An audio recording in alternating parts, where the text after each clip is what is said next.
Welcome back into Speak. We got a little bit extra for you. Dave Helman, he's covered the Cowboys for 10 years, literally knows more about the Cowboys than anyone on television. They got the biggest matchup of the year. Cowboys-Eagles, it's the biggest game thus far. Dave, I would go as far as to say this. If the Eagles can't beat the Cowboys on Sunday with the world watching at home, Cowboys don't have Dak Prescott, Cowboys don't have Tyron Smith, then the Eagles will not be a better team than the Cowboys this year. I love the Eagles. I try to be objective. Clearly, I played for the Eagles. The Eagles paid me a lot of money. But objectively speaking, if you can't beat these Dallas Cowboys, then when are you going to be able to beat them? They're going to get a Hall of Famer in Tyron Smith back. They're going to get a top 50 quarterback in Dak Prescott back. And Jalen Hurts hasn't looked good in his career. 0-2 versus the Cowboys, 59% completion percentage, 3 touchdowns, 4 interceptions. You got the Cowboys weekend. This is the time for the Eagles to put their foot on the Cowboys' neck. Do you feel the same way? Where you stand with it? If our buddy Shady was here, he would probably mention that the Eagles' offensive line is a little bit compromised as well. I mean, Jordan Mailata, the left tackle, not expected to play in this game. We said we expect Jason Kelce to play, but maybe not at 100%. That's an excuse, though. Like, that's not good enough when you consider this matchup, what these teams have and don't have. I agree with you. Like, the Eagles should win this game. I almost feel like the Cowboys are playing with house money. Like, you go into the link against a team that looks to be on another level from everybody else in the NFL. Philly, Buffalo, Kansas City, that's what we keep saying. To not be able to get that done, it can't inspire a ton of confidence. And on the flip side, it says 2 really big things to me. It says, man, this Dallas defense is special. Because if they pull this off, that's who it's going to be because of. Is if Dan Quinn can come up with a way to put pressure on Jalen Hurts despite this line, to limit the Eagles' ability to run, particularly Jalen Hurts' ability to run. He's struggled with that in matchups before. When the Cowboys have forced him to throw, it's been ugly. They picked sixed him in Dallas last year. He threw 2 interceptions in the matchup in 2020. I believe the Cowboys won that game 37-17. So they've been capable of doing it. Has he truly leveled up? That's what I want to know. Like, if Jalen Hurts can play a well-rounded, well-balanced game against this defense, then honestly, I will raise him a level in my mind in terms of what I think he's capable of. If Jalen Hurts wins this ball game, then I will say he is there. I have yet to say that he is there. Yes. Truth be told, I believe winning and losing is dependent upon the quarterbacks. Point blank, period. People say winning and losing is not a quarterback stat. I'm not people. I don't say that. If Jalen Hurts can beat this Cowboys defense convincingly, because I don't want it to be an Eagles pick 6 and an Eagles kick return for a touchdown. Don't say convincingly. Say that if he plays well in a win. Yes. I don't need him to win by 20 points. No. I want Jalen to do it convincingly. He needs to play well. Yes. He needs to be a reason why they win and not the rest of the team dragging him across the finish line. Bingo. Yeah. If Jalen does that, I'll take that leap and bound with Jalen Hurts. And I think Howie Roseman, Eagles general manager, will too. You said one thing. I got to ask you about it. You said that the Cowboys are playing with house money, but you can still get richer. Oh, yeah, you can. If the Cowboys win this game, where are you on the Dallas Cowboys? Man, if the Cowboys find a way to win this game, then the hype machine really cranks into full gear. And I'm going to do my best to stay off of it because I've been on this ride before and I've seen how it ends. But how can you argue with that resume? They would have beaten last year's Super Bowl teams, and I know the Rams and Bengals don't look like they're going to do that again right now. That still matters, and one of those was on the road. And then again, the only undefeated team left in the league, you go and do that, beat them on the road with a backup quarterback, and again, yes, they have a nice running game, but the Eagles have a very nice defense. They've managed to limit the Cowboys' running game plenty of times in the past. So to pull that off without Dak says to me, this is one of the 4 or 5 best teams in the league, and they don't even have Dak Prescott. And that now, we talked about it on the show. They have a high ceiling. Now you're thinking, man, if we have a quarterback that is the reason we're winning and not just a guy that we're trying to limit his mistakes, that's a scary thought. I'm glad you took us there. The winner of this game, in my mind, best team in the NFC. The loser, I'm moving to the 3rd best team in the NFC. San Francisco 49ers, I'm putting in between. The winner of this game is the best team in the NFC because if the Eagles win, they're undefeated, and now they have a real legit win in the Cowboys.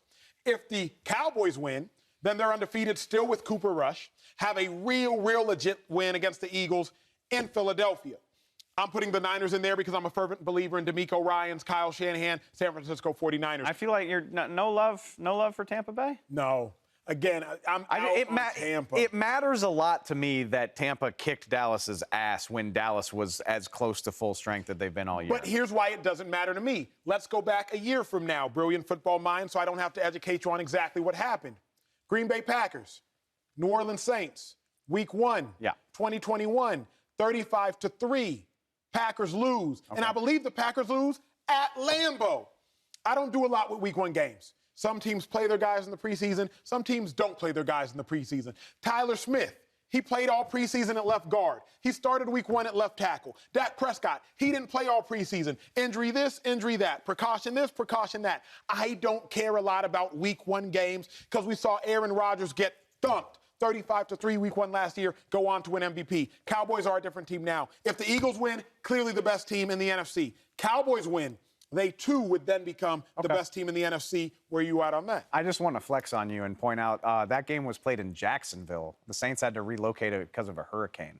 Yeah, so brilliant football mind. Thank you. Thank you for that. No, that's a good point. And honestly, that's fair. It's not college football. We don't have to care about style points.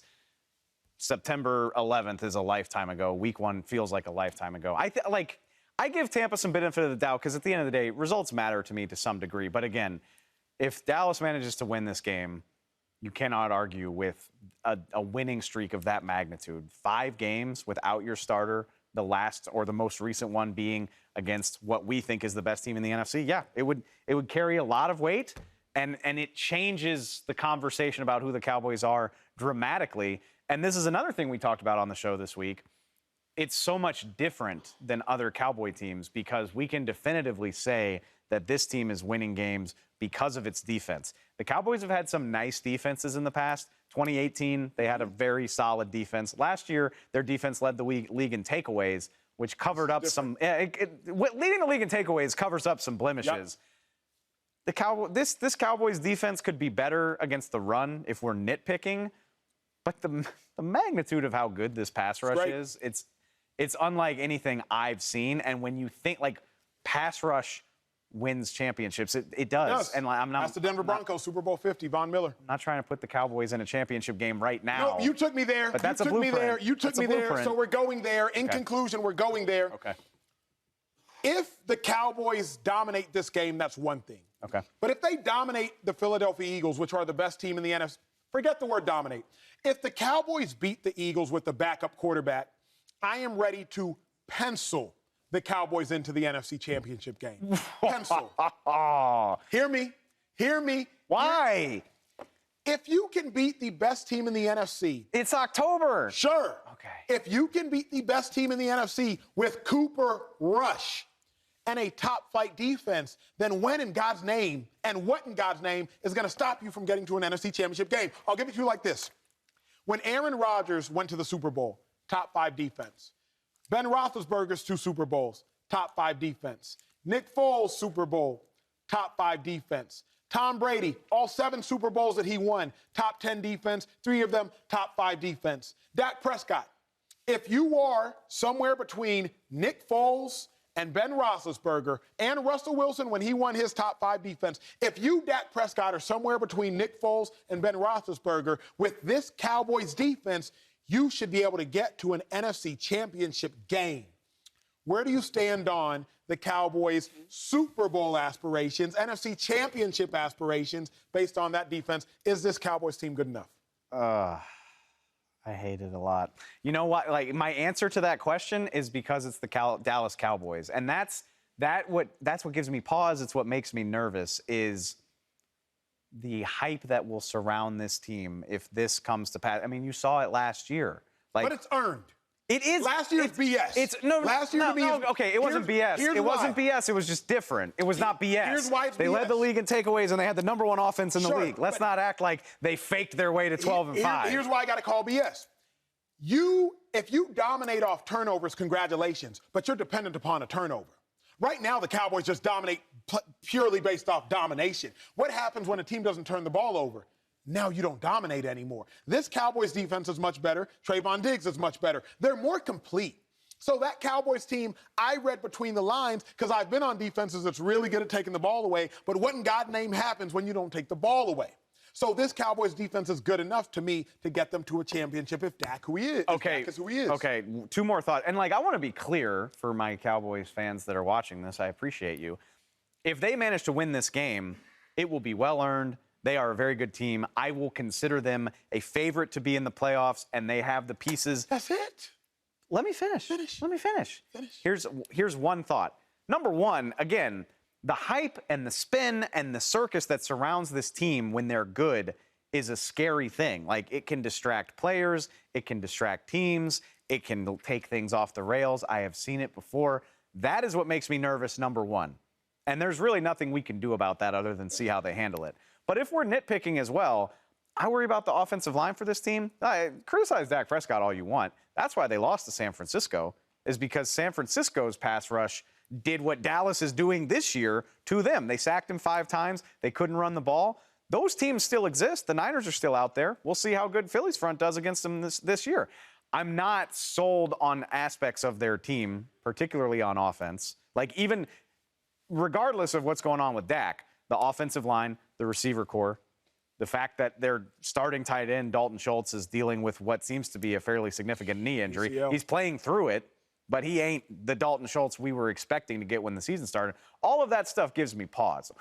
Not saying that they can't be a good team and get where they want to go, but NFC Championship game in October? No, man, I can't do that. That's terrifying.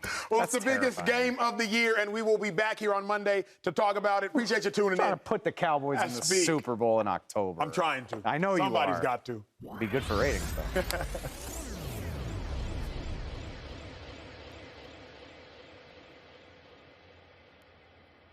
Subscribe here to get the latest from Speak, and go watch a few segments from our other shows on FS1.